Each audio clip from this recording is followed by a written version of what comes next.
I this is commitment here. I've done like 2 of these this weekend, so this means that I gotta be consistent now. So I have to get on my ass and do these now. Let's do this. So, The King of Staten Island was directed by Judd Apatow, who's done movies such as The 40-Year-Old Virgin and Trainwreck, and Knocked Up, and a bunch of other comedies, dramedies like that. And this stars Pete Davidson, and he plays a character named Scott, who is kind of a deadbeat. His father died when he was 7 years old. He's still living with his mom in his mid-20s, and all he really wants to do is smoke pot and just hang out with his friends and just BS the day away. Until, for better or worse, he meets Bill Burr's character, who ends up actually dating his mom. And for better or worse, he has to learn how to get out of this rut that he's in. I've thought about this for a while now. I think dramedies are my favorite genre of film. They're the kind of movies that I want to make because they're so real. They're so real. And they capture real life so well. And they're the movies that I end up just enjoying the most.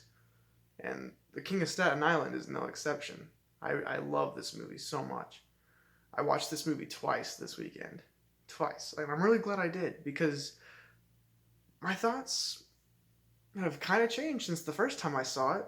If you would have told me at the beginning of this year that 2 of my favorite movies this year starred Pete Davidson, I would not have believed you, but here we are. And I do think this movie is better than his previous movie that came out this year, Big Time Adolescence, but that movie is also still pretty good.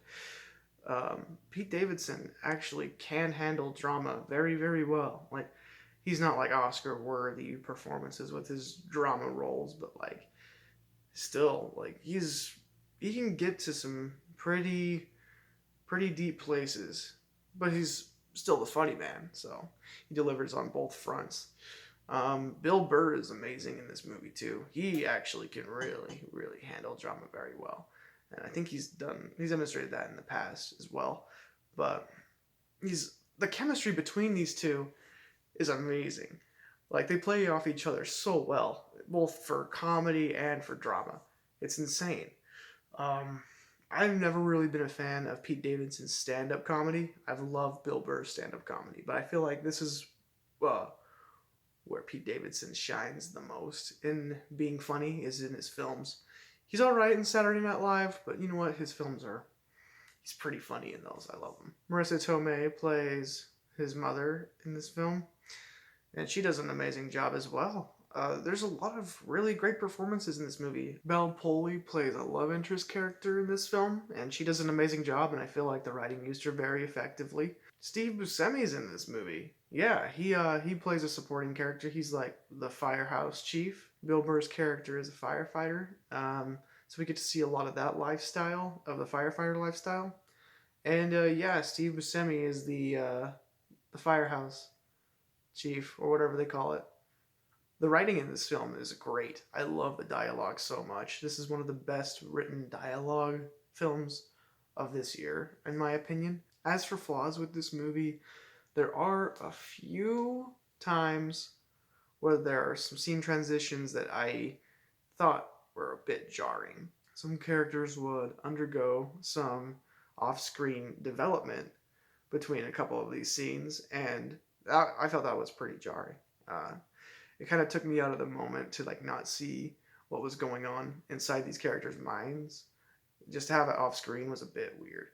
And also, there's like one plot thread in this movie that I feel like we didn't get enough closure to. The ending is kind of open in regards to where we think we'll see these characters later in life, but I feel like that works for the ending. But there was one plot thread that needed a little bit more closure before getting an ending like this. But I'm really glad that I watched this movie twice. I was initially going to give this movie a B+, but I think I'm going to give it an A- because a lot of these problems that I saw the first time, it didn't bother me as much the second time, and I really love this movie. It's one of my favorite of the year so far, and yeah, I highly recommend checking it out, even though it is $20 to rent right now.